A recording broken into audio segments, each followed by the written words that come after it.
apa sih syukur itu betul? Dan menurut sampean apa sih bersyukur ya apa? Bersyukur itu menikmati. Maksudnya? Syukur itu kan ungkapannya tuh, ungkapan kita kepada Tuhan.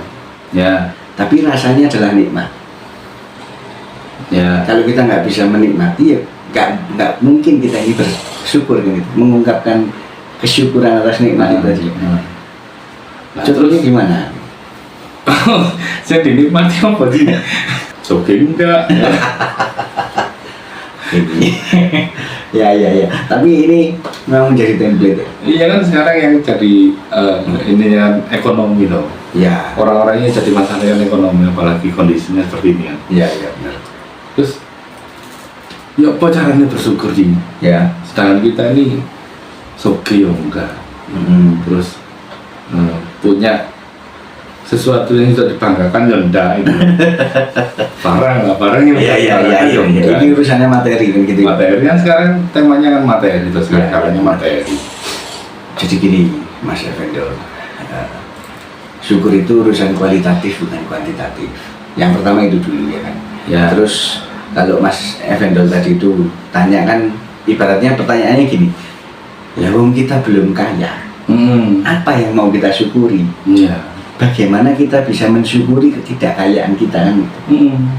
Ya karena itu tadi jawabannya, syukur itu kualitatif bukan kuantitatif. Ayatnya itu gini, a'udzubillahi minasyaitonirrajim, la in syakartum la azidannakum wa la in kafartum inna adzabi lasyadid gitu. Barang siapa yang bersyukur maka akan ditambah nikmatnya.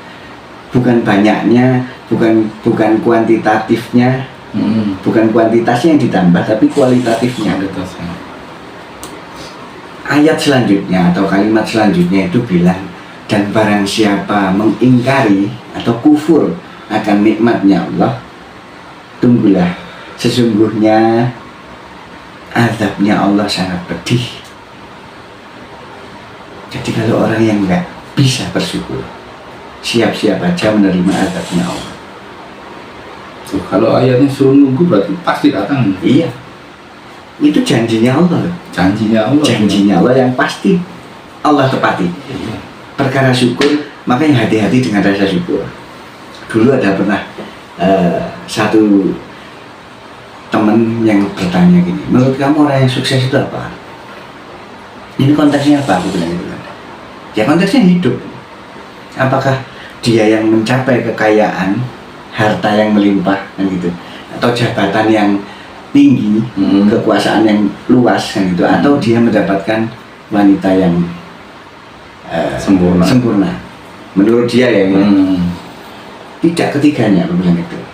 Karena menurutku sukses itu adalah orang-orang yang pandai mensyukuri segala sesuatu yang terjadi di hidupnya maupun di sekitarnya. Yang namanya nikmat itu. Iya. Karena kan hidup ini proses. Ya. Jadi barang siapa yang bisa menikmati proses itu, itulah orang yang sukses.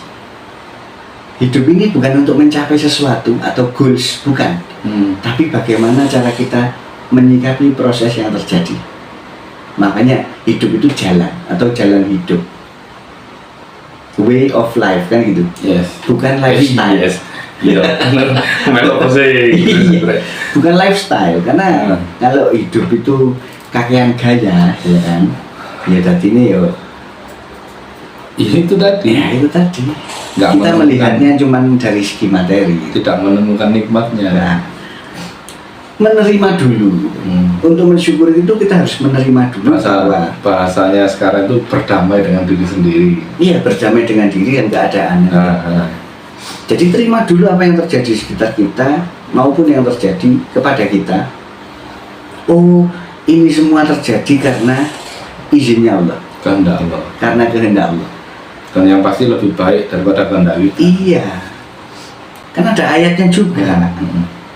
Yang ayat yang di Al-Baqarah dulu, bisa jadi apa yang kamu benci itu baik bagimu. Ya.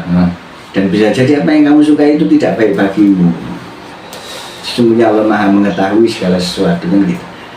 Jadi terima dulu apa yang terjadi. Kalau kita sudah bisa menerima, sebisa mungkin nikmati itu. Enggak kalau kita itu nanti tiba-tiba dijatuhi meteor sama Allah, enggak lah.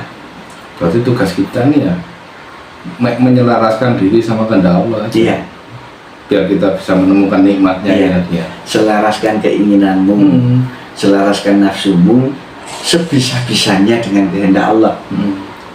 Kalau yang dikehendaki kita sekarang kondisinya seperti ini ya kita nikmati ini, kita selaraskan, kita biasakan hidup seperti ini. Bagaimana sih kita itu bisa menikmatinya? Salah satu contoh itu, kamu jangan berpikir untung rugi, Nah, tapi ambil hikmahnya, ambil pelajarannya atas segala sesuatu yang terjadi, atas segala yang kita lihat, kita dengar, kita rasakan. Cari hikmahnya di situ. Itu pasti baik bagi kita. soalnya miris sih. Ya, Kaitannya sama orang-orang yang putus asa bersyukur. ya, ya. Nah, sekarang ini banyak orang putus asa. Ya itu tadi, nggak menemukan nikmat hidupnya itu tadi. Hanya yang akhirnya memilih jalan untuk mengakhiri hidup, ya. Ya kita bersedih atas itu.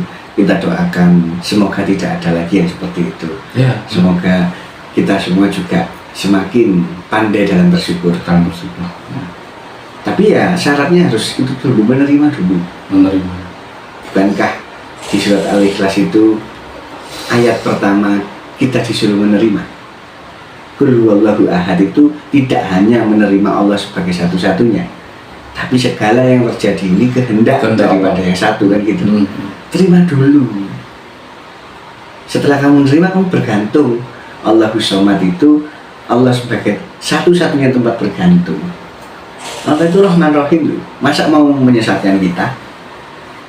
Iya, meskipun Memang. dia punya nama Maha menyesatkan. mengingatkan. Iya. Tapi maha menyesatkannya Allah itu tidak lebih besar daripada kasih sayangnya. Nah, Itu yang harus kita ingat. sehingga yang dipakai pun juga kasih sayang. Loh sekarang kan banyak quote-quote gini. Jika tidak ada lagi tempat pundak atau bahu untuk bersandar, masih ada tempat untuk bersujud, kan itu. Nah, Ya kembalikan lagi apa yang terjadi itu kepada Allah. Nanti kamu akan dibuka hatinya untuk menerima itu, menikmati itu, dan kamu akan bersyukur.